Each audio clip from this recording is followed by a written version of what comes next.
प्राची को ऐसा लग रहा था कि जिस इंसान यानी अमन के पीछे लाखों लड़कियां घूमती हैं, वो प्राची के पीछे कैसे भाग सकता है? क्या है उसमें जो वो अमन को इतनी भाती है? ये सोचकर उसने फाइल ओपन की और वर्क करने के लिए अपना दिमाग उसकी ओर केंद्रित किया। उसका मन हुआ कि वो सारे लैपटॉप में चेक कर ले कि कहीं अमन ने प्राची की और कोई फोटो या कुछ सामान तो नहीं रखा है लैपटॉप में। पर दूसरों की चीजों को हाथ लगाना, छिड़कानी करना वो बुरी आदत समझती है। ये सोचकर उसने अपना काम खत्म करके जैसे ही उसका लैपटॉप वापस आया, उसने अमन का लैपटॉप उसके केबिन में भेज दिया। अमन भी समझ चुका था कि प्राची ने अपनी तस्वीर देख ली होगी और अब उसे उम्मीद थी कि वो कोई हलचल करेगी। उसे लगता था प्राची तस्वीर देखकर कोई प्रतिक्रिया दिखाएगी, शायद उस पर चिल्लाएगी, शायद वो उसे डांटने आएगी, कुछ तो कहेगी। अमन यही सोच रहा था अपने केबिन में बैठे बैठे। तभी पियून ने उसका लैपटॉप लाकर उसे दे दिया। पियून ने लैपटॉप अमन की टेबल पर रखा तो अमन ने उसकी ओर एक उम्मीद भरी निगाहों से देखकर पूछा, मैम कुछ कह रही थी क्या? नहीं तो सर। इतना कहकर पियून चला गया। अमन ने अपनी मुट्ठी बंद करके टेबल पर एक मुक्का मारा और अपने दांतों को खिटखिटाते हुए बोला, कुछ तो बोलो, कुछ तो करो। ये लड़की कुछ करने के लिए तैयार ही नहीं है। कैसे इम्प्रेस करूं? कैसे इसे अपनी दिल की बात जाकर बोलूं? अमन के लिए प्राची के बिना रहना एक पल के लिए भी मुश्किल हो गया था। पर अमन की किसी भी हरकत पर प्राची कोई भी प्रतिक्रिया नहीं देना चाहती थी। वो जानती थी अगर उसने एक कदम उठाया तो कंपनी में उसकी इज्जत और नाम दोनों खराब होंगे। जैसे उस दिन उसने कंपनी के 2 वर्कर्स गर्ल्स को अपनी और अमन के बारे में कुछ कहते हुए सुना था। जब से वो समझ गई थी कि वो कुछ करेगी तो लोग बातें बनाना शुरू कर देंगे और वो नहीं चाहती थी कि उसके बारे में कोई व्यक्तिगत राय रखे और इसी कारण वो अमन की ओर अपना कोई भी कदम बढ़ाना नहीं चाहती। इंटर्नशिप का काम खत्म करके वो वापस अपने रूम पर गई और थके होने के कारण लेटते ही सो गई। आज उसने ना अपने कपड़े चेंज किए, ना खाना खाया, ना चाय पी, बस जाकर लेट गई और सो गई। मधु प्राची की हालत देखकर अंदर ही अंदर बहुत चिंतित होती थी। उसे लगता था कहीं ऐसा ना हो कि प्राची हिम्मत हार जाए और उसकी तबीयत बिगड़ जाए तो सब खत्म हो जाएगा। प्राची जिस हाल में है उस हाल में किसी को भी संभलना शायद बहुत मुश्किल है, लेकिन वो प्राची को हिम्मत नहीं हारने दे सकती थी क्योंकि प्राची की हिम्मत मधु और उसका परिवार है। ये सोचते हुए मधु ने प्राची को जगाने की कोशिश करी। उठ जा यार, कुछ खा पी ले, तू सो गई बस। मधु के 2-3 बार जगाने के बाद भी प्राची ने अपनी आंखें नहीं खोली तो मधु ने ग्लास में पानी लेकर उसकी आंखों पर पानी के हल्के हल्के छींटे मारे। पानी के छींटे मारते ही प्राची ने धीरे धीरे अपनी पलकों को खोला और फिर अपनी पलकों को नीचे करके करवट लेते हुए बोली, यार सो जाने दे, सो जाना, पर पहले कुछ खा ले। सुबह से कुछ खा कर भी नहीं गई है, दिन भर कुछ खाती भी नहीं है, ऐसे में तुम बीमार पड़ जाएगी।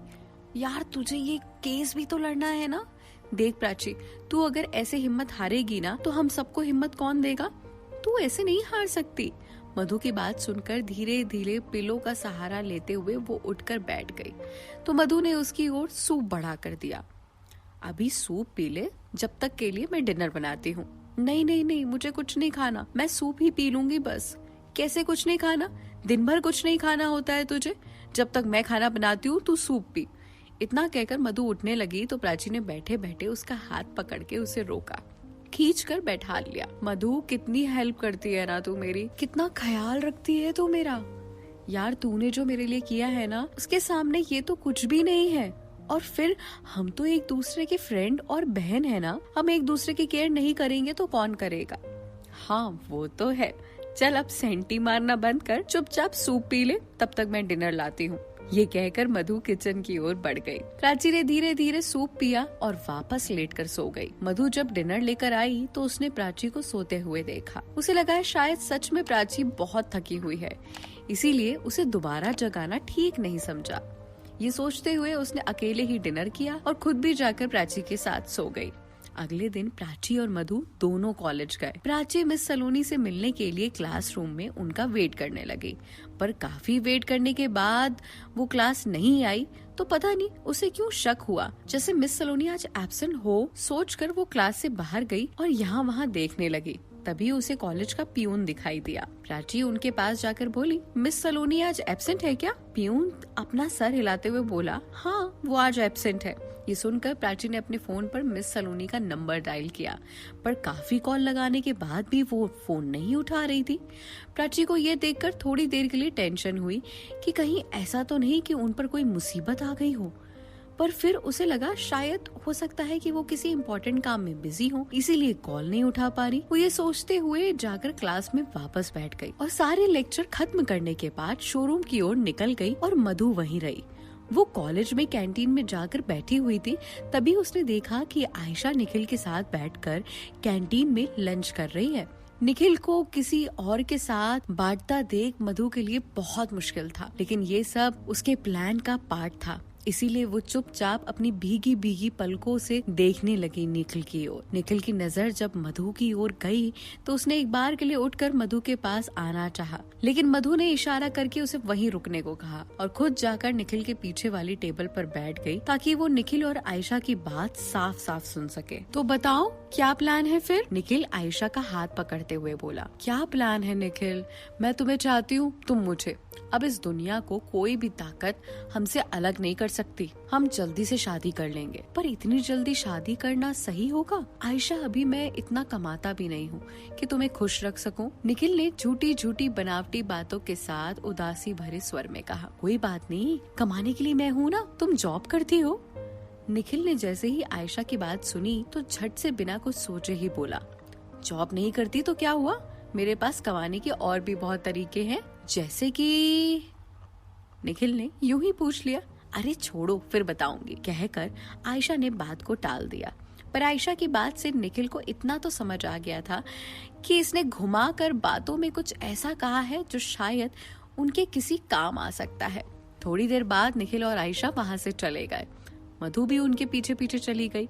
निखिल आयशा को ड्रॉप करके मधु से मिलने रूम पर चला गया। मधु अपने रूम पर बैठी बैठी रो रही थी।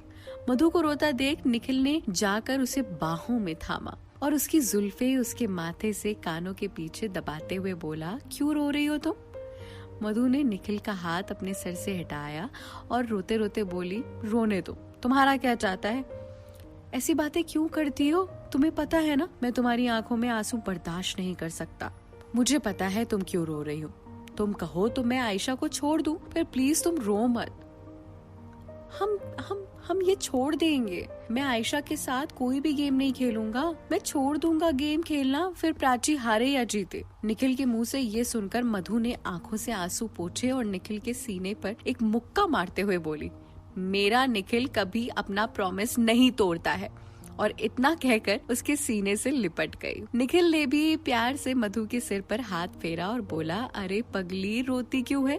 तेरा निखिल तेरा ही रहेगा, टेंशन मत ले। ये सब मैं आयशा का सच उगलवाने के लिए कर रहा हूँ। तुम्हें छोड़ के मैं कभी कहीं जाऊंगा, इतना याद रखना। निखिल की बात सुनकर मधु मुस्कुराई और बोली, कुछ खाओगे तो लाऊं? नहीं मधु, मुझे कुछ नहीं खाना, मुझे निकलना होगा, लेट हो रहा है। आज अमन के साथ भी मीटिंग है। मीटिंग है? वो भी अमन के साथ? अरे पता नहीं, उसे किसी बारे में कुछ बात करनी है तो इसलिए बुला रहा है। ठीक है, तुम चले जाओ। ये कहकर मधु ने निखिल को छोड़ दिया। अपना ख्याल रखना, कहकर निखिल वहाँ से चला गया और सीधा जाकर अमन की कंपनी पहुँचा। उस समय अमन अपने केबिन में बैठकर अपना काम कर रहा था। निखिल ने गेट पर नॉक किया और बोला, मे आई कम इन सर? अब आगे क्या होता है, ये एपिसोड कैसा लगा कमेंट करना मत भूलिएगा।